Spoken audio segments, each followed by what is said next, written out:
ꯁꯣꯝꯗ ꯇꯨꯡꯗ ꯂꯩꯔꯝꯅꯤꯅ ꯃꯦꯃꯣꯔꯤ ꯂꯣꯏꯈꯤꯕꯗꯣ ꯈꯪꯍꯧꯗꯗꯅ ꯂꯦꯞ ꯂꯩꯔꯝꯃꯦ ꯉꯁꯥꯏꯒꯤ ꯄꯥꯔꯠ 1ꯗꯨꯒꯤ ꯃꯈꯥ ꯑꯃꯨꯛ ꯑꯋꯥꯠꯄꯗꯣ ꯁꯝꯗꯕꯤꯔꯣ ꯌꯥꯝꯕꯨ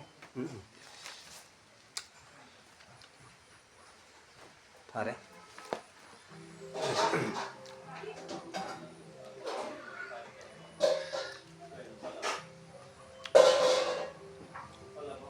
ꯃꯦꯆꯤꯟ ꯑꯃ ꯍꯦꯛꯇ ꯍꯥꯏꯔꯒꯦꯀꯣ ꯑꯗꯨꯝ ꯍꯥꯏꯔꯣ ꯑꯗꯨꯝ ꯍꯥꯏꯔꯣ ꯍꯧꯖꯤꯛ ꯏꯅꯥꯎ ꯅꯧꯕꯗ ꯑꯩꯅ ꯍꯥꯏꯖꯗꯣꯔꯤꯁꯤ ꯅꯍꯥꯛꯀꯤ ꯃꯦꯆꯤꯟꯁꯤ ꯈꯔ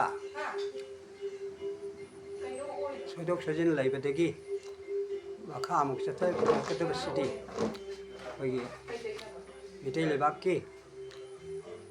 1891ꯒꯤ ꯑꯦꯡꯒ꯭ꯂꯣ ꯃꯅꯤꯄꯨꯔ ꯋꯥꯔꯒꯤ ꯃꯇꯥꯡꯗ ꯍꯥꯏꯔꯛꯀꯗꯕꯅꯤꯅ ꯍꯧꯖꯤꯛ ꯑꯩ ꯂꯥꯏꯅꯤꯡꯉꯟ ꯏꯕꯨꯡꯉꯣꯒꯤ ꯃꯔꯝꯗ ꯈꯔ ꯃꯃꯥꯡꯗ ꯄꯥꯔꯠ 1ꯗ ꯍꯥꯏꯈꯤꯕꯗꯨꯒꯤ ꯃꯈꯥ ꯁꯝꯊꯔꯛꯀꯗꯣꯏꯅꯤꯅ ꯍꯧꯖꯤꯛꯇꯤ ꯑꯩ ꯏꯆꯨꯄꯤꯁꯤ ꯂꯧꯊꯣꯛꯆꯔꯒꯦ ꯊꯥꯒꯠꯆꯔꯤ ꯑꯃꯨꯛ ꯊꯥꯒꯠꯆꯔꯤ ꯑꯗꯨꯅ ꯃꯤꯇꯩ ꯂꯩꯕꯥꯛꯀꯤ ꯏꯍꯥꯟ ꯍꯥꯟꯕꯗ ꯆꯍꯤ 8 ꯈꯨꯟꯇꯥꯛꯄ ꯃꯇꯨꯡꯗꯒꯤ ꯕ꯭ꯔꯤꯇꯤꯁꯀ ꯃꯤꯇꯩꯒ ꯃꯔꯤ ꯂꯩꯅꯔꯛꯄꯗꯒꯤ ꯃꯅꯤꯄꯨꯔꯁꯤ ꯕ꯭ꯔꯤꯇꯤꯁꯀ ꯃꯔꯨꯝꯄꯥꯡ ꯑꯣꯏꯅ ꯂꯩꯔꯒ ꯕ꯭ꯔꯤꯇꯤꯁꯀꯤ ꯑꯦꯝꯕꯦꯁꯤ ꯑꯃꯁꯨ ꯃꯅꯤꯄꯨꯔꯗ ꯂꯩꯔꯛꯄ ꯃꯗꯨ ꯑꯍꯟꯁꯤꯡꯅ ꯀꯃꯦꯁꯣꯟ ꯁꯥꯍꯦꯕ ꯍꯥꯏꯅ ꯍꯥꯏꯅꯕ ꯃꯤꯁꯇꯔ ꯒ꯭ꯔꯤꯃꯨꯠ ꯑꯗꯨꯅ ꯑꯗꯨꯒꯨꯝꯗꯨꯅ ꯑꯩꯈꯣꯏ ꯃꯤꯇꯩ ꯂꯩꯕꯥꯛꯀꯤꯁꯨ ꯕ꯭ꯔꯤꯇꯤꯁꯀꯤ ꯀꯜꯀꯇꯥꯗ ꯃꯅꯤ ꯀꯧꯕ ꯑꯃ ꯃꯤꯇꯩ ꯂꯩꯕꯥꯛꯀꯤ ꯑꯦꯝꯕꯦꯁꯦꯗꯔ ꯑꯣꯏꯅ ꯊꯥꯈꯤꯕ ꯂꯩ ꯑꯁꯨꯃꯥꯏꯅ ꯂꯣꯏꯅꯗꯅ ꯂꯥꯛꯄꯁꯤꯅ ꯃꯤꯇꯩ ꯅꯤꯡꯊꯧ ꯃꯆꯤꯟ ꯃꯅꯥꯎ ꯃꯔꯤ ꯅꯄꯥꯛ ꯇꯥꯟꯅꯗꯅ ꯅꯨꯄꯤ ꯑꯍꯟꯒꯤ ꯃꯆꯥꯒ ꯅꯨꯄꯤ ꯑꯇꯣꯝꯕꯤ ꯃꯆꯥꯒ ꯃꯔꯤꯁꯤ ꯅꯄꯥꯛ ꯇꯥꯟꯅꯗꯅ ꯅꯥꯀꯜ ꯑꯃꯔꯣꯝꯗ ꯅꯤꯡꯊꯧ ꯁꯨꯔꯆꯟꯗ꯭ꯔꯒꯤ ꯃꯆꯤꯟ ꯃꯅꯥꯎ 3 ꯑꯃꯅ ꯑꯩꯈꯣꯏ ꯃꯤꯇꯩ ꯂꯩꯕꯥꯛꯀꯤ ꯅꯤꯡꯊꯧꯒꯤ ꯁꯥꯁꯟꯁꯤꯗ ꯂꯩꯉꯥꯛꯂꯣꯟꯁꯤꯗ ꯕ꯭ꯔꯤꯇꯤꯁ ꯃꯆꯥꯁꯤꯡꯕꯨ ꯌꯥꯎꯍꯟꯅꯤꯡꯕ ꯑꯃ ꯑꯗꯒꯤ ꯅꯨꯄꯤ ꯑꯇꯣꯝꯕꯤꯅ ꯄꯣꯛꯄ ꯃꯆꯥ 3 ꯑꯃ ꯈ꯭ꯋꯥꯏꯅ ꯇꯦꯀꯦꯂꯣꯖꯤꯠ ꯀꯣꯏꯔꯦꯡ ꯍꯥꯏꯅ ꯈꯪꯅꯕ ꯀꯨꯂꯆꯟꯗ꯭ꯔ ꯍꯥꯏꯅ ꯈꯪꯅꯕ ꯃꯣꯏ ꯃꯆꯤꯟ ꯃꯅꯥꯎ 3ꯁꯤꯅ ꯕ꯭ꯔꯤꯇꯤꯁ ꯌꯥꯎꯍꯟꯅꯤꯡꯗꯕ ꯃꯤꯇꯩ ꯂꯩꯕꯥꯛꯀꯤ ꯂꯩꯉꯥꯛꯂꯣꯟꯁꯤꯗ ꯏꯟꯗꯤꯄꯦꯟꯗꯦꯟꯠꯂꯤ ꯍꯥꯏꯗꯤ ꯅꯤꯡꯈꯥ ꯇꯝꯅ ꯃꯤꯇꯩ ꯂꯩꯕꯥꯛꯅ ꯑꯗꯨꯝ ꯉꯥꯛꯆꯕ ꯕ꯭ꯔꯤꯇꯤꯁꯀꯤ ꯈꯨꯠ ꯌꯥꯎꯍꯟꯗꯕ ꯄꯥꯝꯕꯝꯒ ꯑꯅꯤꯁꯤ ꯃꯨꯛꯅꯔꯛꯄꯗ ꯌꯥꯅꯗꯕꯗꯒꯤ ꯕ꯭ꯔꯤꯇꯤꯁ ꯌꯥꯎꯍꯟꯕ ꯄꯥꯝꯗꯕ ꯃꯆꯤꯟ ꯃꯅꯥꯎ 3ꯅ ꯌꯥꯎꯍꯟꯕ ꯄꯥꯝꯕ ꯅꯤꯡꯊꯧꯒ ꯊꯥꯔꯒ ꯃꯈꯣꯏꯒꯤ ꯃꯊꯛꯇ ꯃꯆꯤꯟ ꯃꯅꯥꯎ 3ꯒꯤ ꯃꯊꯛꯇ ꯂꯥꯟ ꯍꯧꯗꯅ ꯇꯧꯕꯗꯒꯤ ꯂꯥꯟꯗ ꯃꯣꯏꯅ ꯃꯥꯏꯊꯤꯔꯦ ꯃꯣꯏꯅ ꯍꯥꯏꯕꯗꯤ ꯁꯨꯔꯆꯟꯗ꯭ꯔ ꯅꯤꯡꯊꯧ ꯀꯥꯡꯕꯨꯅ ꯃꯥꯏꯊꯤꯗꯅ ꯆꯦꯟꯈ꯭ꯔꯦ ꯂꯩꯕꯥꯛ ꯑꯁꯤꯗ ꯂꯤꯟꯅ ꯃꯀꯣꯟ ꯁꯥꯕ ꯍꯥꯏꯕꯗꯤ ꯕ꯭ꯔꯤꯇꯤꯁꯅ ꯍꯟꯆꯛ ꯉꯥꯆꯛ ꯁꯥꯕꯁꯤ ꯊꯨꯒꯥꯏꯕꯒꯤ ꯋꯥꯐꯝ ꯈꯛꯇꯅꯤ ꯑꯩꯈꯣꯏꯅ ꯄꯥꯝꯖꯕ ꯅꯤꯡꯊꯧ ꯑꯃꯨꯛ ꯍꯟꯅ ꯑꯣꯏꯕꯤꯈꯣ ꯍꯥꯏꯅ ꯇꯥꯟꯅꯗꯅ ꯍꯥꯏꯖꯔꯨꯕ ꯃꯇꯝꯗ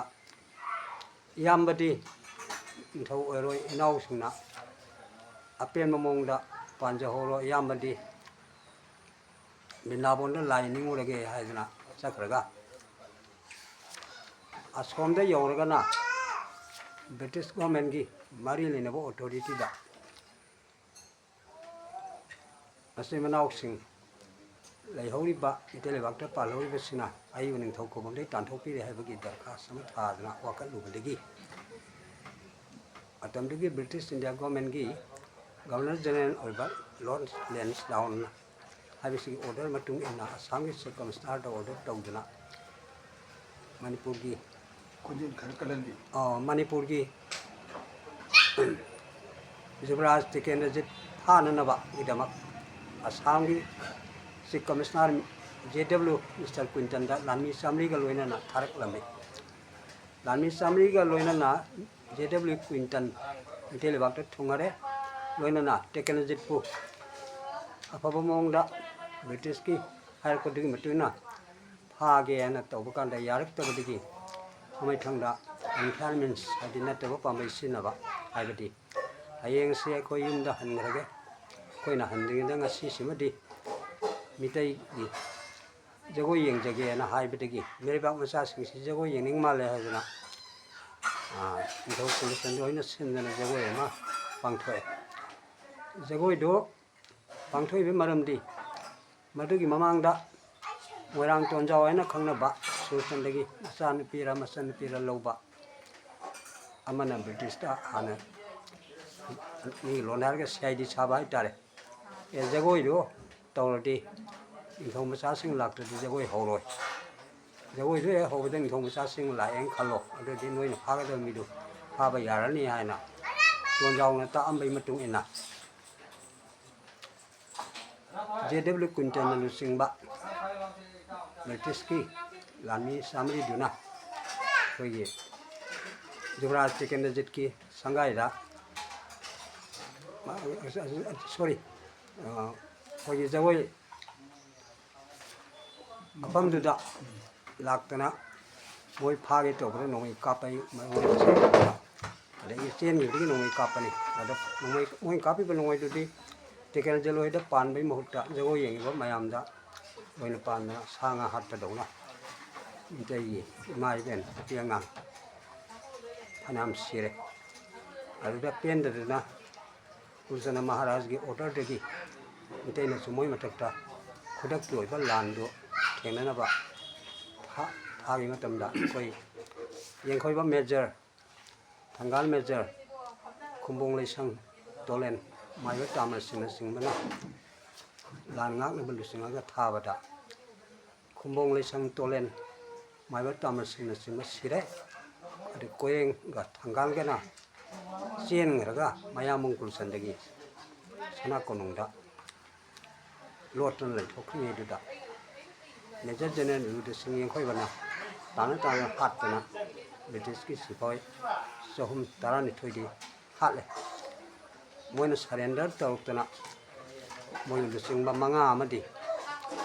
ꯐꯥꯔꯦ ꯐꯥꯔꯕ 5ꯗꯨ ꯇꯤꯀꯦꯟꯗ꯭ꯔꯖꯤꯠꯀ ꯊꯪꯒꯥꯜꯒꯗ ꯁꯤꯟꯅꯔꯦ ꯑꯗꯨ ꯐꯥꯎꯒꯤ ꯊꯥꯛꯇ ꯌꯦꯡꯈꯣꯏꯕꯗꯤ ꯃꯣꯏꯗ ꯁꯤꯟꯅꯔꯕ ꯃꯇꯨꯡꯗ ꯃꯥꯒꯤ ꯃꯐꯝ ꯃꯥꯅ ꯑꯣꯏꯔꯤꯕ ꯐꯝ ꯁꯪꯒꯨꯂꯟ ꯁꯪꯂꯛꯄ ꯃꯤꯒꯤ ꯂꯣꯟꯗ ꯍꯥꯏꯔꯒꯅ ꯁꯨꯄ꯭ꯔꯤꯝ ꯀꯣꯔꯠꯀꯤ ꯖꯁ ꯑꯣꯏꯕ ꯃꯍꯥꯛꯀꯤ ꯃꯐꯝꯗ ꯑꯗꯨꯝ ꯍꯟꯖꯤꯟꯈ꯭ꯔꯦ ꯇꯨꯃꯤꯟꯅ ꯂꯩꯈ꯭ꯔꯦ ꯑꯗꯩꯗꯤ ꯃꯊꯪ ꯅꯣꯡꯉꯥꯟꯕꯗ ꯉꯔꯥꯡꯒꯤ ꯖꯒꯣꯏ ꯔꯥꯁꯇ ꯁꯤꯈꯤꯕ ꯖꯒꯣꯏ ꯌꯦꯡꯕ ꯂꯥꯛꯆꯕ ꯃꯌꯥꯝ ꯈꯨꯠꯁꯨ ꯄꯥꯏꯖꯗꯕ ꯏꯆꯝ ꯆꯝꯕ ꯄ꯭ꯔꯖꯥꯁꯤꯡ ꯁꯤꯈꯤꯕꯁꯤꯡꯗꯨꯒꯤ ꯃꯄꯥ ꯁꯤꯈꯤꯕ ꯃꯃꯥ ꯂꯩꯈꯤꯗꯕ ꯃꯇꯨ ꯁꯤꯈꯤꯕ ꯃꯌꯥꯝꯕ ꯂꯩꯈꯤꯗꯕ ꯀꯌꯥꯅ ꯍꯧꯔꯛꯇꯅ ꯕ꯭ꯔꯤꯇꯤꯁ 5 ꯐꯥꯏꯗꯨ ꯍꯥꯠꯀꯗꯕꯅꯤ ꯍꯥꯏꯔꯛꯄꯗꯨꯗ ꯀꯣꯏꯔꯦꯡ ꯀꯨꯂꯆꯟꯗ꯭ꯔ ꯍꯣꯏ ꯀꯣꯏꯔꯦꯡ ꯍꯣꯏꯅ ꯅꯨꯃꯤꯠ 6ꯅꯤꯒꯤ ꯃꯇꯝꯗꯪꯗꯤ ꯄꯤꯈꯤꯁꯤ ꯍꯥꯏꯗꯅ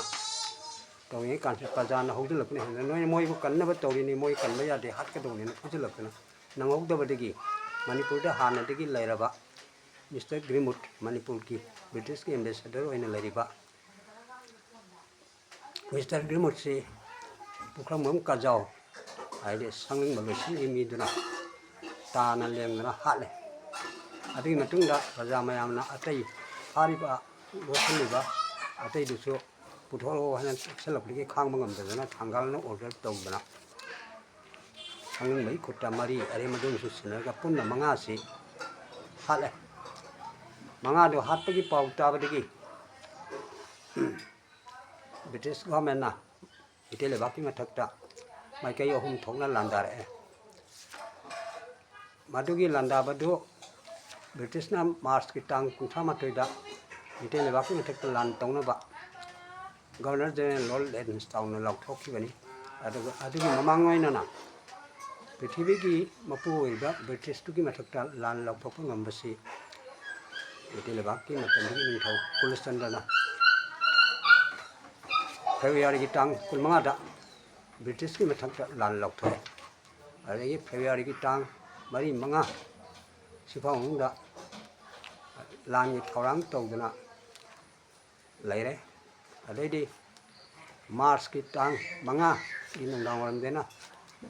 taruk phawista British ka lan thinabai pham dal laire British la e pauta na matam da yengkoi ba major gi makha da lami sate thare sankha ya school lakpa yengkoi bangi loisang da thabuk tawmina ba sankha ya school lakpa na lan mateng panglo masu loina rakhi matam lan kan thengna kan da British ki lai lami masindi battalion nipan ni battalion nipan sida masa khara pallabada British Royal Army Surma Valley Police Tingi Kambu adagi Burmese Regiment Gurkha Regiment Garhwal Regiment Sikh Regiment adagi Bengal Infantry Madras Infantry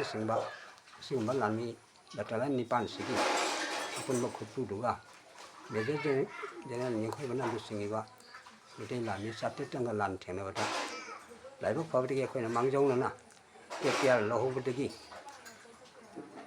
iri ba na urap parak sin thuna redi de laibadagi British lami du yamatu moi sipai mari khaktani lemi ba tumna hatle siri ba mayam ding te sinna ba ma yarum badu ki khutta mari makhwang ne yet ba pistol du lauge lauthok na sangu da sinna mo oidana sinna ma sipai duna kapak pa pistol guli da samkha ya school lak ture samkha ya school lak ga het thangna na loina na lan thena min ri ba masai bungo sangoi sanasu mapa hatle na sau na mapa gi laman khumna chongchol ga ma su nongai na lim pale mu kapak na adubu mana ma Thailand gi mu da mapa halpa British masajani manga kaptana halami aduga mapa gi mathwa ku upsalo ma su siminare asum tori kan sa lan ngam selak laba yengkhoi bana sanga ga mapam sagi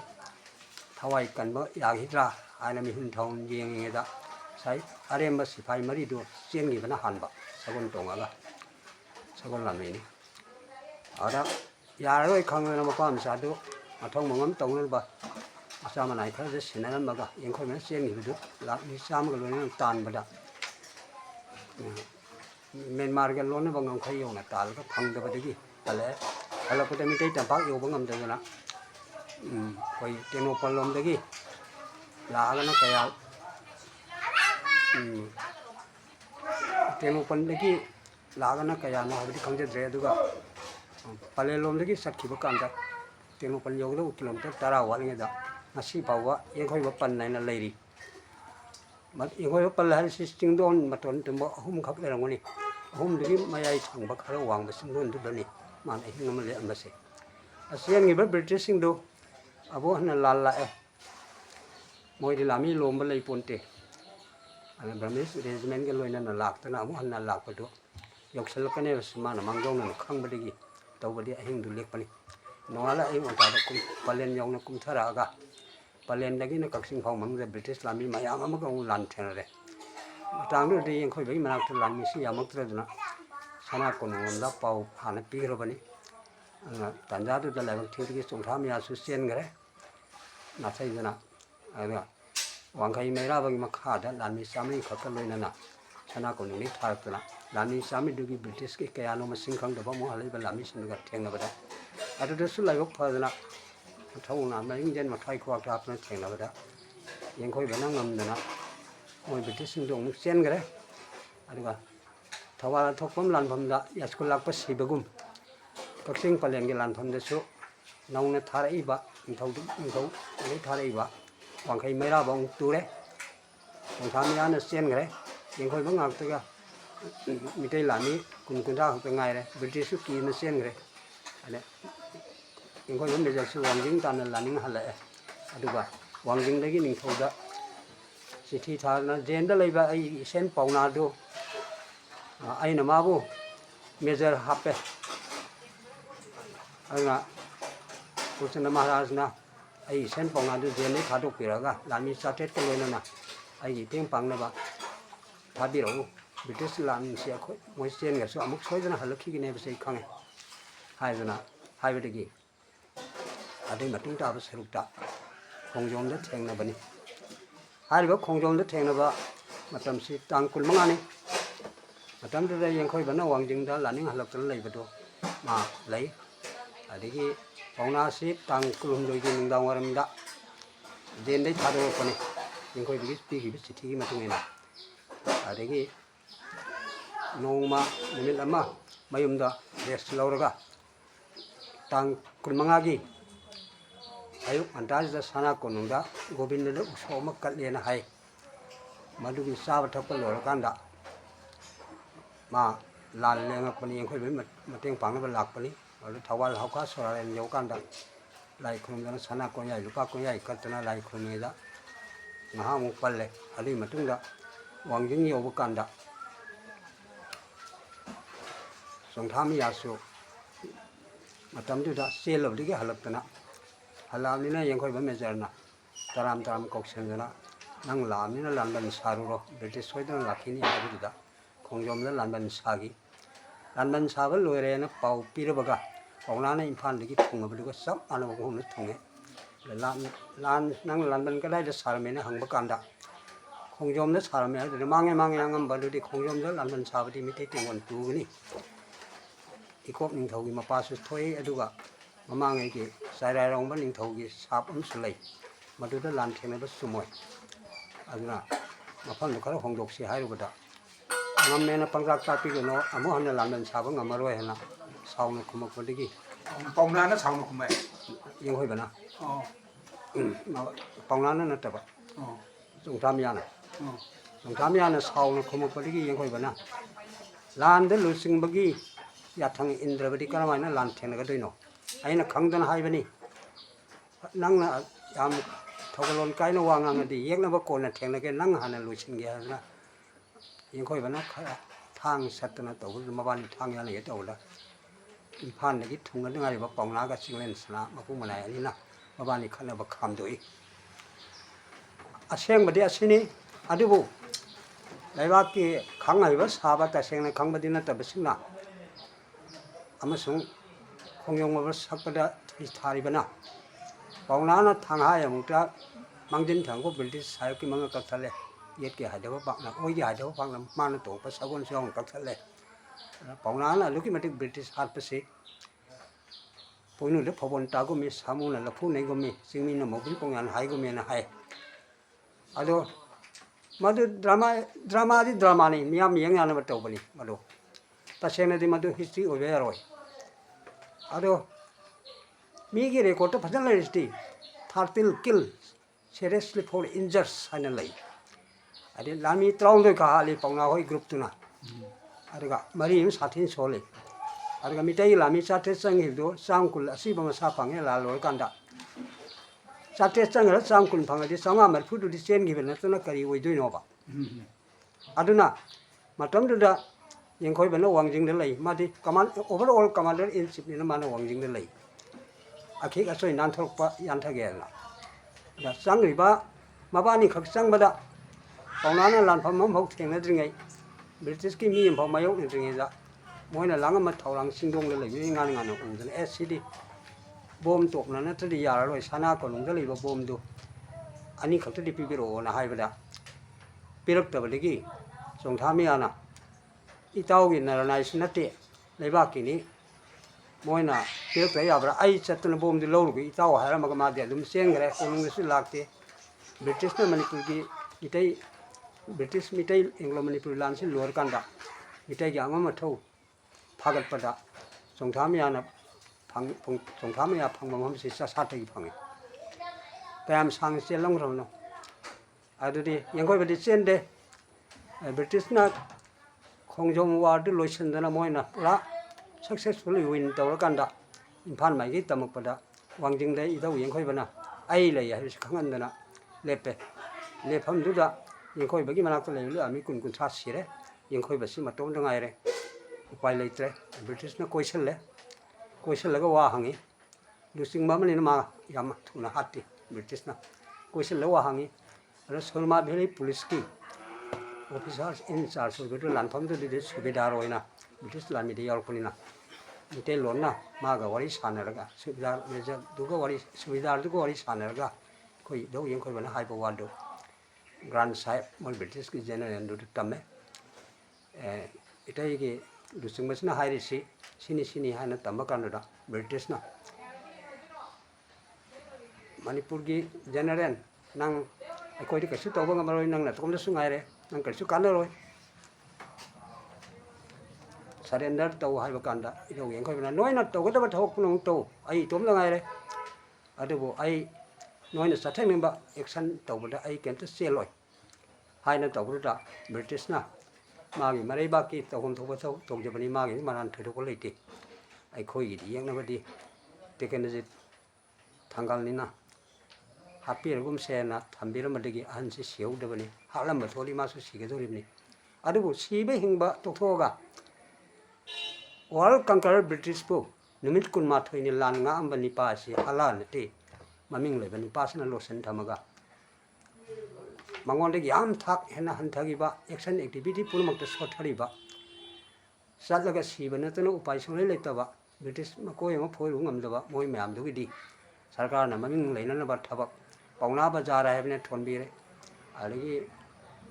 थंगाल बाजार है थोले थंगानना British सिपाही में हालमदे पौनादुना माने लुसिंग चटखिबदुना British त्रौंदोय हाटपददी मा खक्तना हालमगदु कुसुमानदे नि साथे संमिनरिमि अना हारिबा major general लुसिंग यखोइना लुसिंग बा लानफमददी थवाला थोकदा कया हाटखरे पलेंदा कया हाटखरे मणिपुर की लेमाइदे ब्रिटिश सिहौरिसी बटालियन निपाल लापद सिपाही मरी खक लेमा से क्या सिरबनो हालबनो पलेंदसु मिटाई की लानी सामरी खक्तगा मोय चंगैबा मयाम अतल खम लेतबा लामी मयाम दुग थेंगनबदा ब्रिटिश कायन सेलिनी मथंग ब्रिटिश ना कायन सेनगिबदु तारिख कुलहुमदोइनी अदगी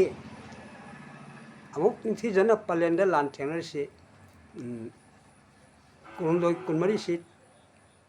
थेंगनरे अदुगा कुनमरी की नुंदांग अहिंग नोयादगी सिंग सिंगदा लोट लागा ब्रिटिश ना कोई हजिक हारिबा खोंजोम खेबसिंग मसांगसिदा ब्रिटिश ना बंकर सेमदना तोप खिंदना मिटाइना ला लाबदी ngakna baina moina leiba matamduda mitai di somda sangobani mina ngaksen thorang longna leinga ne sangna sangba hogda kapak pataba already kapa amina thangna di yara roena sagi mamangda haijagiba top pio se hairimi piraktre tongthamia lobo sakene su pau phaunadre maliki nunum chengrabani ara paunagi loina liba mayam siga thengnabada pauna si bomb blast se khairen sire खोंजों Baba सकपा सिंगना कनागुमना मिटेल बाक्ता हाइनरिमना पौना से British ना फाना थांगना अमु कक्ता संग्रे अन्य कक्सु संग्रे ही हाइना हंदोक नै अहुम लोक सुबा थांग कक्तदी मागी लवाई सिखादगी ममागी नावयोम फी यावबा मसेल नमा पुथोक्तगी लौथोकदगी थांग कक्का संगे हाइसे कनाना हाइबनो मदुगी एविडेंस करी लै कनाना लान दु यंगहौई सेंपाक नमो थाबो योमदना लान लोटनरिबा प्रजा मियामदना काम नहीं थिंगे ने कना लान येंग दोइनो येंग मनते हाइजन मनी ड्रामा इज ड्रामा ड्रामा दे मयाम मोइना बतौनी पौना दि बॉम्ब ब्लास्ट से खाइना सिंगलेन सना है सीगा मिनिट खरगे तुंगदा मासु चखाइ सिरे पाम्बो मकक अमु खक्तनी फंगिबा मसा पुंग पुसाइ चाइ है अंदि ब्रिटिश ने लान सक्सेसफुली विन तौना इम्फाल माइगे पांगरे वांजिंग दा येंग खोइबगा मिनिट खरे पलमसु दैदि मोइना दुम मामना सटखरे सना कोन पाइनेना मतमदा वार फील्डुदी बैटल फील्डुदी हक्चिक लांगहौरे हाइदि शांति फंगे इसिकसे तंजादुदा नांगे ला लोलुबा प्रजा मयामना लान थेंगलबम सिदा मिटै गांगा मथौ कनाना तुगे ने येंगा सुना सामने लाक्सबनी लाक्सरिबा प्रजा सिंदो उरुप रातिगी मी ओइबा तारे मरमदि मागी मोंफम उरुप रातिदा लैबना अदुना मोइना पाम्बो मकक्तु लैरमदली पौनागी नेसु खंगोय पाम्बो मकक्तुदा नावल सिंह गोविंद जी मारकायन थालेंद्र पौनागी ने खंगदना नवों खावदे हालगा माय पाम्बो मकक्तुगी मनाक तारम उनसा मत मता सरु मते मता खोमजलग नवों खावदे हाल पुरगा उरुप आरतिदा पोलोइबनेबा हिजम देवाले काय माय पोखमदा मोंफंगी जगा लेतबसनते मतमदुला लमरांग कायरिनी उरुप आरतिदा लैबसना ताकपदी माय मसादु लोखफम खंगदना चाइना लेरे हाइदु मसान तारे ꯑꯗꯨꯕꯨ ꯅꯤꯡꯊꯤꯖꯅ ꯄꯥꯎꯅꯥ ꯕ꯭ꯔꯤꯇꯤꯁꯅ ꯀꯣꯏꯁꯤꯜꯂꯒ ꯊꯥꯡ ꯈꯛꯇꯪ ꯍꯥꯠꯈꯤꯕꯗꯤ ꯊꯥꯡ ꯅꯠꯇꯦ ꯕꯣꯝ ꯕ꯭ꯂꯥꯁꯇ ꯆꯦꯈꯥꯏ ꯁꯤꯔꯕꯅꯤ ꯂꯨꯆꯤꯡꯕꯗꯨ ꯁꯤꯔꯕꯅꯤꯅ ꯕ꯭ꯔꯤꯇꯤꯁ ꯃꯌꯥꯝꯗꯨ ꯆꯪꯁꯤꯜꯂꯛꯇꯨꯅ ꯋꯥꯡꯖꯤꯡꯗ ꯃꯤꯅꯤꯠ ꯈꯔ ꯌꯦꯡꯈꯣꯏꯕꯒ ꯑꯃꯨꯛ ꯊꯦꯡꯅꯔꯦ ꯌꯦꯡꯈꯣꯏꯕ ꯃꯅꯥꯛꯇꯗꯤ ꯂꯥꯟꯃꯤꯗꯨ ꯃꯥꯏ ꯕꯣꯗꯤꯒꯥꯔꯗ 10 ꯀꯨꯟꯗꯩ ꯍꯦꯟꯅ ꯂꯩꯇꯕꯅꯤꯅ ꯃꯣꯏꯅ ꯏꯔꯥꯏ ꯂꯥꯏꯅ ꯌꯦꯡꯈꯣꯏꯕ ꯃꯅꯥꯛꯇ ꯂꯩꯕ ꯂꯥꯟꯃꯤꯁꯤꯡꯗꯨ ꯀꯥꯞꯊꯔꯦ ꯍꯥꯠꯂꯦ ꯑꯗꯨ ꯌꯦꯡꯈꯣꯏꯕꯨ ꯀꯣꯏꯁꯤꯜꯂꯦ ꯋꯥ ꯍꯪꯉꯦ ꯍꯥꯏꯗꯨꯅꯤ ꯑꯗ ꯌꯦꯡꯈꯣꯏꯕꯅ ꯅꯣꯏꯅ ꯇꯧꯐꯝ ꯊꯣꯛꯄ ꯇꯧꯔꯣ ꯍꯥꯏꯕ ꯀꯥꯟꯗ ꯕ꯭ꯔꯤꯇꯤꯁꯅ ꯀꯟꯕꯤꯔꯝꯕꯅꯤ ꯑꯗꯩꯗꯤ ꯕ꯭ꯔꯤꯇꯤꯁꯇꯨ ꯏꯝꯐꯥꯜ ꯃꯥꯏꯀꯩ ꯄꯥꯡꯈ꯭ꯔꯦ ꯃꯥꯅ ꯄꯂꯦꯟꯒꯤ ꯂꯥꯟꯐꯝꯅꯦ ꯍꯥꯏꯔꯤꯕ ꯋꯥꯡꯖꯤꯡꯗ ꯂꯩꯕꯗꯨꯗ ꯆꯔꯥꯡꯒ ꯆꯔꯥ ꯑꯅꯤ ꯆꯥꯔꯛꯇꯕꯒꯤ ꯋꯥꯕꯒ ꯁꯒꯣꯜ ꯃꯊꯛꯇ ꯇꯞꯅ ꯇꯞꯅ ꯊꯧꯔꯒ ꯆꯥꯖꯤꯡꯗ ꯃꯔꯨꯞ ꯃꯄꯥꯡ ꯈꯪꯅꯕ ꯌꯨꯝꯗ ꯆꯪꯉ ꯆꯥꯛ ꯆꯔꯥ ꯑꯃ ꯆꯥꯔꯒ ꯃꯥꯁꯤ ꯆꯤꯡꯃꯩꯔꯣꯡ ꯃꯌꯨꯝꯗ ꯌꯥꯆꯪꯉꯛꯄ ꯃꯇꯝꯗ ꯊꯨꯡꯈꯤ ꯍꯥꯏꯕꯁꯦ ꯌꯥꯝ ꯁꯦꯡꯅ ꯑꯍꯟꯁꯤꯡꯅ ꯂꯤꯕꯤꯔꯝꯕꯗꯒꯤ ꯑꯩꯅ ꯍꯥꯏꯖꯕꯅꯤ ꯑꯩꯃꯛꯅ ꯈꯪꯗꯅ ꯍꯥꯏꯕꯗꯤ ꯅꯠꯇꯦ ꯃꯇꯝꯗꯨꯗ ꯑꯩꯈꯣꯏ ꯄꯣꯛꯄ ꯅꯠꯇꯦ ꯏꯄꯥꯐꯥꯎ ꯄꯣꯛꯇ꯭ꯔꯤ ꯑꯁꯤꯅꯤ ꯑꯗꯨꯅ ꯕ꯭ꯔꯤꯇꯤꯁꯅ ꯇꯁꯦꯡꯅ ꯂꯥꯟ ꯉꯝꯕꯁꯦ ꯇꯥꯡ 15ꯅꯤ ꯑꯦꯄ꯭ꯔꯤꯜꯒꯤ ꯑꯗꯨꯒ ꯃꯣꯏꯅ ꯁꯅꯥ ꯀꯣꯅꯨꯡꯗꯨ ꯆꯦꯛ ꯇꯧꯗꯅ ꯃꯤꯁꯨ ꯂꯩꯕꯥꯛ ꯑꯃꯅꯤꯅ ꯀꯔꯤ ꯀꯔꯤ ꯂꯩꯔꯝꯗꯒꯦ ꯈꯟꯅ ꯌꯥꯝ ꯆꯤꯡꯅꯅ CIDꯒꯤ ꯔꯤꯄꯣꯔꯠꯀ ꯊꯝꯗꯅ ꯆꯦꯛ ꯇꯧꯔꯒ ꯇꯥꯡ 16 ꯆꯪꯗꯅ 18ꯀꯤ ꯑꯌꯨꯛ ꯉꯟꯇꯥꯁꯤꯗ ꯃꯤꯇꯩꯒꯤ ꯐꯤꯔꯥꯟ ꯆꯤꯡꯊꯔꯒ ꯃꯣꯏꯒꯤ ꯌꯨꯅꯤꯌꯟ ꯖꯦꯛ ꯕ꯭ꯔꯤꯇꯤꯁꯀꯤ ꯐꯤꯔꯥꯟꯗꯨ ꯌꯨꯡꯈꯤꯕ ꯃꯔꯝꯁꯤꯅ ꯑꯩꯈꯣꯏ ꯃꯤꯇꯩꯅ ꯍꯦꯛ ꯂꯩꯈꯥ ꯇꯥꯕ ꯃꯣꯏ ꯃꯈꯥ ꯄꯣꯟꯕ ꯑꯁꯦꯡꯕꯁꯤ ꯇꯥꯡ 18ꯅꯤ ꯃꯁꯤꯕꯨ ꯕ꯭ꯂꯦꯛ ꯗꯦ ꯑꯃꯝꯕ ꯅꯨꯃꯤꯠ ꯍꯥꯏꯅꯁꯨ ꯂꯧꯕ ꯌꯥꯔꯦ ꯑꯗꯣ ꯍꯧꯖꯤꯛ ꯇꯧꯔꯤꯁꯤꯗꯤ ꯑꯗꯨ ꯅꯠꯇꯦ ꯄꯥꯎꯅꯥ ꯖꯦꯜꯗ ꯂꯩꯔꯤꯕ ꯄꯥꯎꯅꯥꯗꯨꯒ ꯕ꯭ꯔꯤꯇꯤꯁꯀ ꯀꯃꯥꯏꯅ ꯂꯥꯟ ꯊꯦꯡꯅꯗꯣꯏꯅꯣ ꯃꯥꯅꯤ ꯃꯥꯅꯤ ꯑꯗ ꯇꯥꯡ 16ꯗ ꯄꯥꯡꯊꯣꯛꯏꯁꯤ ꯇꯥꯡ 16ꯗ ꯄꯥꯎꯅꯥꯒ ꯂꯥꯟ ꯊꯦꯡꯅꯕꯁꯤꯗꯤ ꯑꯔꯣꯏꯕ ꯅꯨꯃꯤꯠꯅꯤ ꯑꯗꯨꯗꯤ ꯄꯥꯎꯅꯥꯗꯤ ꯖꯦꯜꯗ ꯂꯩꯔꯤꯑꯕ ꯖꯦꯜꯗ ꯂꯩꯔꯤꯕ ꯃꯥꯏ ꯂꯝꯕꯥꯗꯨꯒ ꯃꯥꯒ ꯎꯅꯗ꯭ꯔꯒ ꯄꯥꯎꯅꯥꯕꯨ ꯀꯃꯥꯏꯅ ꯊꯥꯒꯠꯄꯤꯔꯤꯅꯣꯕ ꯃꯁꯤ ꯃꯔꯤ ꯂꯩꯅꯕ ꯑꯣꯊꯣꯔꯤꯇꯤꯅ ꯑꯃꯨꯛꯇꯪ ꯔꯤꯀꯔꯦꯛꯁꯟ ꯇꯧꯕꯅ ꯆꯨꯝꯒꯗ꯭ꯔꯥ ꯈꯜꯂꯤ ꯅꯠꯇ꯭ꯔꯒꯗꯤ ꯇꯨꯡꯒꯤ ꯃꯤꯔꯣꯟꯗ ꯃꯤꯇꯩ ꯂꯩꯕꯥꯛꯀꯤ ꯍꯤꯁꯇ꯭ꯔꯤꯁꯤ ꯍꯥꯏꯗꯤ ꯂꯥꯟꯅ ꯆꯠꯈ꯭ꯔꯒꯅꯤ ꯃꯁꯤ ꯑꯩꯅ ꯍꯥꯏꯖꯅꯤꯡꯉꯤ ꯍꯥꯏꯖꯔꯤꯕ ꯑꯩ ꯏꯁꯥꯁꯤ ꯃꯣꯏꯔꯥꯡꯄꯣꯛꯇ ꯄꯣꯛꯆꯕ ꯀꯩꯁꯨ ꯈꯪꯕ ꯅꯠꯇꯦ ꯑꯍꯜ ꯂꯃꯟꯁꯤꯡꯒꯤ ꯋꯥꯔꯤ ꯋꯥꯇꯥꯏ ꯍꯪꯒꯟꯕ ꯇꯥꯒꯟꯕ ꯑꯃ ꯑꯣꯏꯅ ꯃꯈꯣꯏꯗꯒꯤ ꯃꯣꯏꯅ ꯉꯥꯡꯉꯝꯕ ꯁꯥꯝꯕꯁꯤꯡꯗꯨ ꯈꯨꯟꯖꯤꯟꯖꯔꯒ ꯑꯩꯅ ꯂꯩ ꯄꯔꯦꯡ ꯑꯃ ꯂꯦꯡꯖꯕꯒꯨꯝꯕꯅ ꯑꯩꯅ ꯉꯥꯡꯉꯤꯕꯁꯤꯡꯁꯤ ꯏꯁꯥꯃꯛꯅ ꯈꯪꯖꯕꯗꯤ ꯅꯠꯇꯦ ꯑꯗꯣ ꯑꯁꯤꯗꯤ ꯑꯗꯨꯗꯤ ꯅꯅꯥꯌꯥꯛꯅ ꯍꯥꯏꯖꯔꯤꯕꯁꯤꯅ ꯆꯨꯝꯕ ꯇꯥꯔꯒꯗꯤ ꯆꯨꯝꯁꯨ ꯆꯨꯝꯃꯤ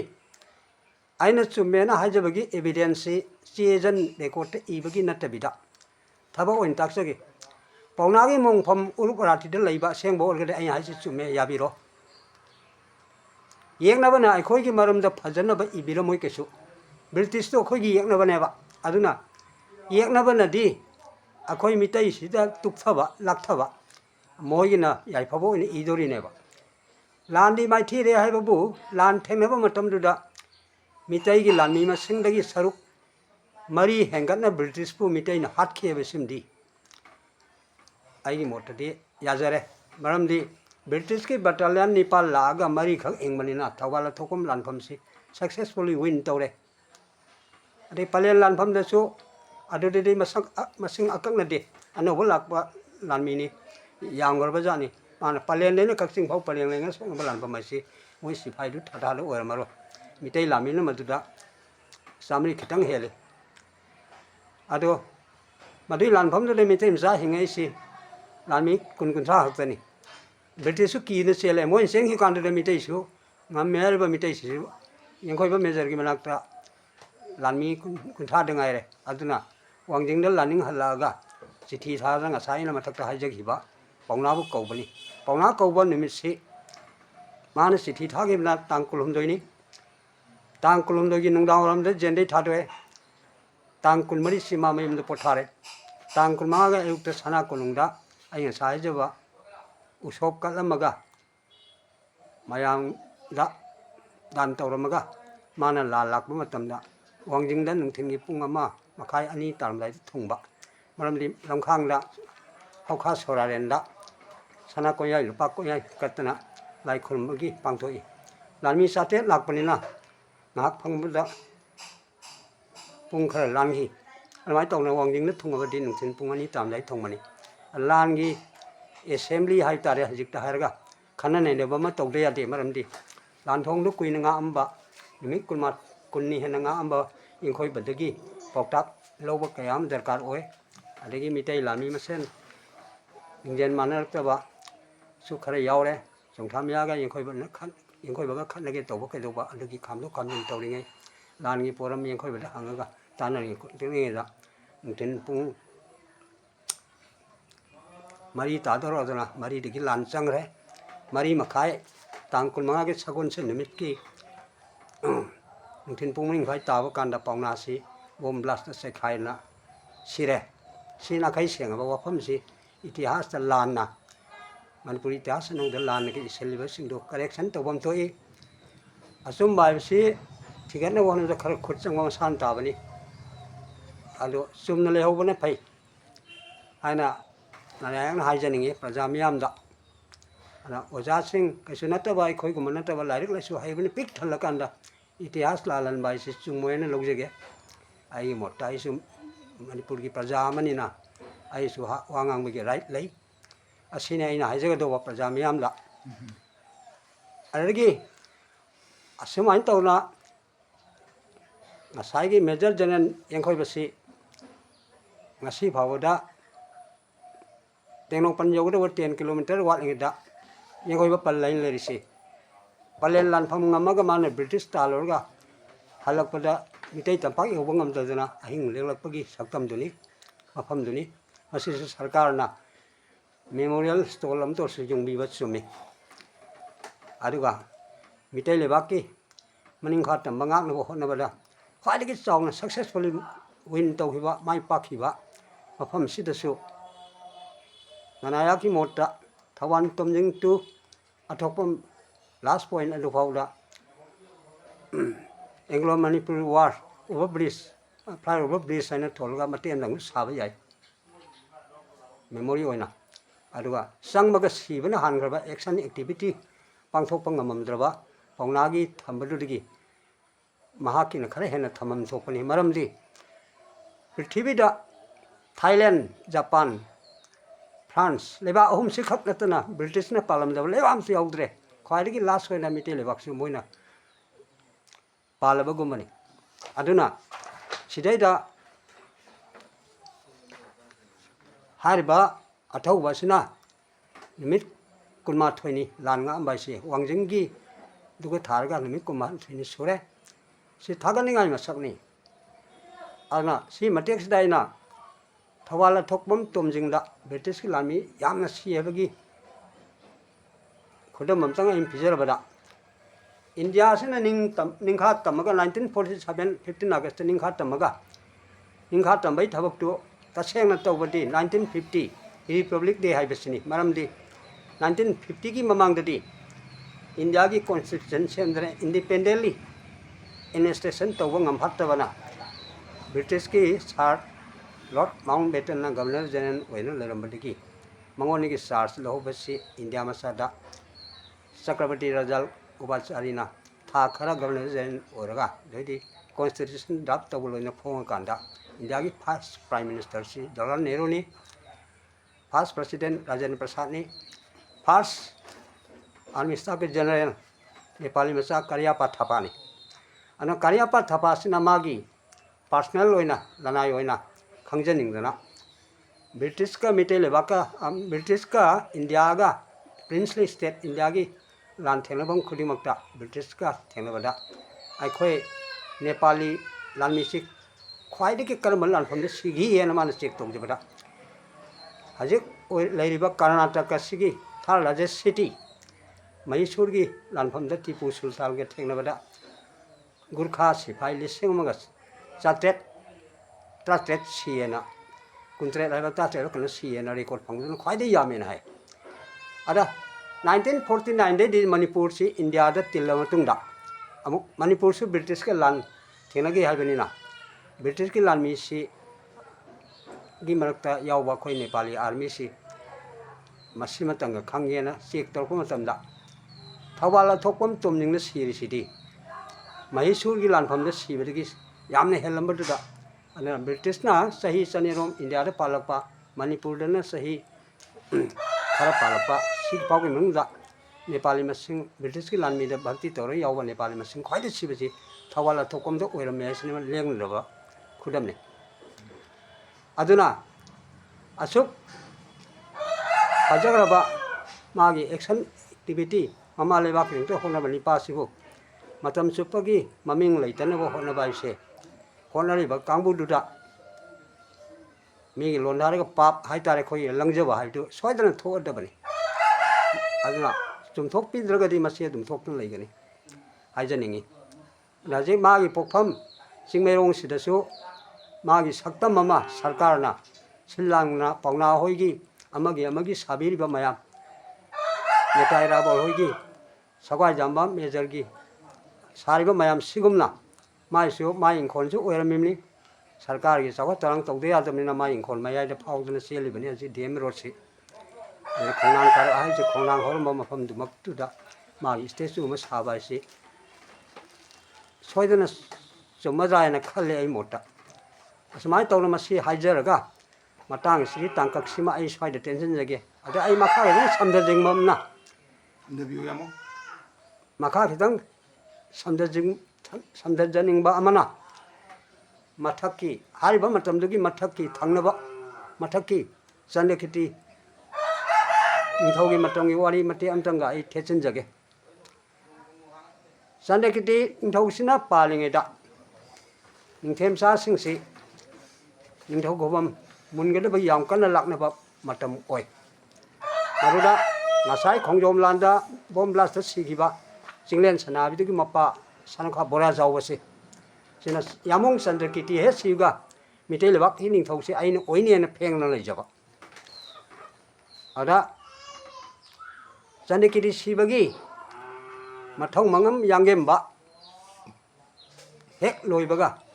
ꯁꯅꯥ ꯀꯣꯅꯨꯡ ꯇꯟꯅ ꯂꯥꯟꯗꯥꯔꯒ ꯃꯤꯇꯩ ꯂꯩꯕꯥꯛꯀꯤ ꯅꯤꯡꯊꯧꯁꯤ ꯃꯥꯅ ꯑꯣꯏꯅꯦꯅ ꯂꯥꯟꯃꯤ ꯆꯥꯇ꯭ꯔꯦꯠꯀ ꯆꯥ ꯈꯥꯡꯗꯅ ꯏꯔꯣꯏꯁꯦꯝꯆꯤꯡꯗꯅ ꯂꯥꯡꯕ ꯃꯇꯝꯁꯤꯗ ꯅꯤꯡꯊꯧꯁꯤꯒꯤ ꯄꯣꯠꯂꯣꯏꯐꯝꯗ ꯑꯉꯝ ꯑꯊꯧ ꯐꯝꯅ ꯂꯩꯕꯁꯤꯗ ꯍꯥꯏꯔꯤꯕ ꯌꯦꯡꯈꯣꯏꯕ ꯃꯦꯖꯔ ꯌꯥꯎꯏ ꯊꯪꯒꯥꯜ ꯌꯥꯎꯏ ꯁꯒ꯭ꯋꯥꯏꯖꯥꯝꯕꯝ ꯃꯦꯖꯔꯗꯤ ꯌꯥꯎꯗꯦ ꯌꯥꯎꯏ ꯃꯥꯁꯨ ꯑꯗꯒꯤ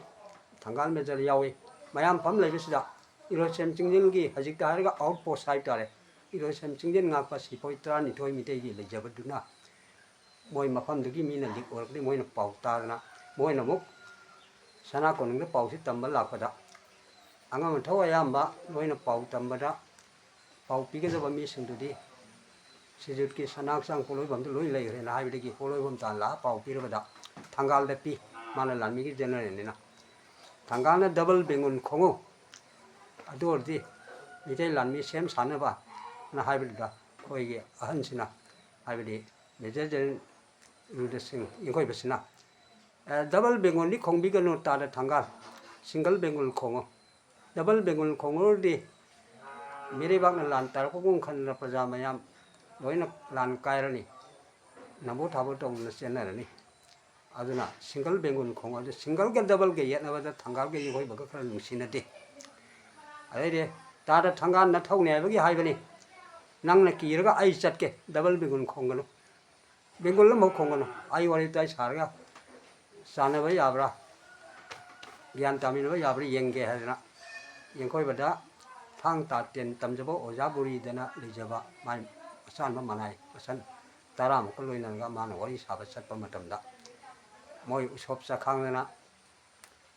ꯆꯥꯛ ꯆꯥꯗ꯭ꯔꯤꯉꯩꯗ ꯊꯣꯛꯑꯦ ꯑꯗ ꯃꯥ ꯂꯥꯛꯄꯗ ꯐꯖꯅ ꯋꯦꯜꯀꯝ ꯇꯧꯔꯦ ꯃꯈꯣꯏꯅ ꯊꯣꯡꯒꯥꯟꯗ ꯊꯣꯛꯇꯅ ꯍꯥꯟꯅ ꯈꯨꯔꯨꯝꯗꯅ ꯂꯩꯔꯦ ꯃꯔꯝꯗꯤ ꯃꯣꯏꯅ ꯈꯨꯔꯨꯝꯃꯤꯗꯨꯒꯤ ꯃꯔꯝꯗꯤ ꯃꯤꯇꯩ ꯑꯉꯝ ꯑꯃ ꯂꯥꯛꯑꯦ ꯃꯥꯁꯨ ꯑꯩꯈꯣꯏ ꯁꯤꯗ ꯃꯤꯁꯪ ꯆꯪꯕꯤꯅꯕꯅ ꯍꯥꯏꯖꯒꯦꯅ ꯈꯨꯔꯨꯝꯕ ꯑꯗꯣ ꯌꯧꯔꯒꯗꯤ ꯁꯅꯨꯈꯥ ꯅꯪꯅ ꯂꯥꯡꯉꯤꯕ ꯊꯧꯔꯥꯡꯗꯣ ꯑꯩꯈꯣꯏ ꯄꯥꯎ ꯇꯥꯔꯦ ꯂꯥꯅꯤꯡ ꯍꯟꯖꯤꯜꯂꯨ ꯂꯩꯃ ꯅꯤꯡꯊꯧ ꯁꯤꯕꯒꯤ ꯂꯩꯃ ꯅꯤꯡꯊꯦꯝ ꯅꯨꯄꯤ ꯀꯌꯥ ꯄꯤꯔꯥꯡ ꯄꯤꯈꯝꯅꯤꯡꯉꯩ ꯇꯟꯖꯥꯁꯤꯗ ꯅꯪꯅ ꯂꯥꯟ ꯇꯥꯕ ꯍꯥꯏꯗꯨ ꯙꯟꯃ ꯑꯣꯏꯔꯣꯏ ꯇꯧꯒꯅꯨ ꯅꯪꯅ ꯑꯗꯨꯃꯥꯏꯅ ꯇꯧꯒꯦ ꯈꯜꯂꯗꯤ ꯍꯥꯟꯅ ꯑꯩꯈꯣꯏꯗ ꯍꯥꯏꯕ ꯌꯥꯗ꯭ꯔꯥ ꯍꯧꯖꯤꯛꯇꯤ ꯅꯍꯥꯛꯀꯤ ꯊꯧꯔꯥꯡꯗꯣ ꯑꯩꯈꯣꯏꯅ ꯃꯥꯡꯖꯧꯅꯅ ꯈꯪꯕ ꯅꯠꯇꯕꯅꯤꯅ ꯃꯖꯥ ꯏꯕꯨꯡꯉꯣ ꯑꯍꯟ ꯁꯨꯔꯆꯟꯗ꯭ꯔꯕꯨ ꯅꯤꯡꯊꯧ ꯍꯥꯞꯈ꯭ꯔꯦ ꯂꯥꯅꯤꯡ ꯍꯟꯖꯤꯜꯂꯨ ꯍꯥꯏ ꯀꯥꯟꯗ ꯑꯉꯝꯕ ꯑꯩꯒꯤꯗꯤ ꯂꯦꯞꯀꯗꯕ ꯐꯤꯔꯦꯞ ꯂꯦꯞꯄ ꯂꯣꯏꯈ꯭ꯔꯦ ꯑꯩ ꯂꯥꯟꯃꯤ ꯆꯥꯇ꯭ꯔꯦꯠ ꯊꯧꯔꯥꯡꯗꯅ ꯎꯁꯣꯞ ꯆꯥꯛ ꯈꯥꯡꯉꯤꯕꯁꯤꯅꯤ ꯑꯩꯒꯤ ꯁꯦꯅꯥꯄꯇꯤ ꯃꯇꯤꯛ ꯆꯥꯅ ꯂꯩꯔꯦ ꯐꯔꯦ ꯑꯗꯨ ꯑꯣꯏꯔꯗꯤ ꯑꯩꯅ ꯍꯥꯏꯕꯗꯨ ꯇꯥꯗ꯭ꯔꯒꯗꯤ ꯑꯔꯦꯝꯕꯗ ꯈꯣꯡꯇꯦꯛ ꯃꯤꯆꯥꯛ ꯏꯍꯪ ꯅꯥꯍꯪ ꯁꯥꯟꯅꯅ ꯇꯣꯛꯀꯗꯕ ꯁꯔꯨꯛ ꯁꯅꯥ ꯀꯣꯅꯨꯡꯗ ꯅꯤꯡꯊꯧ ꯑꯣꯏꯒꯗꯕ ꯅꯍꯥꯛꯀꯤ ꯄꯥꯡꯒꯜ ꯊꯧꯅꯥꯟꯅꯕꯨꯗꯤ ꯅꯪꯁꯤꯡ ꯌꯦꯡꯒꯦ ꯑꯩꯕꯨ ꯉꯝꯃꯒꯅ ꯀꯣꯅꯨꯡꯗ ꯂꯥꯟꯗꯥꯔꯣ ꯑꯩꯅ ꯉꯝꯃꯒꯅ ꯅꯣꯏꯕꯨ ꯐꯥꯕ ꯇꯥꯔꯦ ꯍꯥꯏꯅ ꯇꯧꯕ ꯀꯥꯟꯗ 마기 세나파티시 파우나다 하품 바자니 파우나수 연코이 범마바시 라쿠 이까이나 연카들 롯 에바 아라 마푸 속바 따라가디 마나이 송 속대 야답니다 파우나를 센터레 아라 이세리봉어서 인터세 마시 야우비람 비로에 비람 이보레 하이드나 바레 나코트 콜라이 메틱 잔 빠요 아이게 란탱나시 하이나 탱나보다 연코이 버기 에겐스트 탕 어훔러 하이고 넘저디 마이 탕루 깰레 마히디 하이베 헨바니나 파우나시 파르 보르게 젠 탐이나 마야노 파우나 젤레 레야시 아니는 파르 탐이니 파움 또 타움도 누밋 곰니 땅아르 간다 마시 젠네 타도이니 마름디 레바키나 로레 이몽 만웅이 와송니 나가기 젠데 레비스나 안데기디 메리박 나카도니나 마수 통나파바 나함니 하잖아 인코이 마부수 마리박 hayang thao pharga bichar torga ma sibesu yalai hat kibesu yalai sangmude sinadra adu maribak den lande sijam phaying khalga yekoi ma korga lan yahon mani asini adu madugi matang da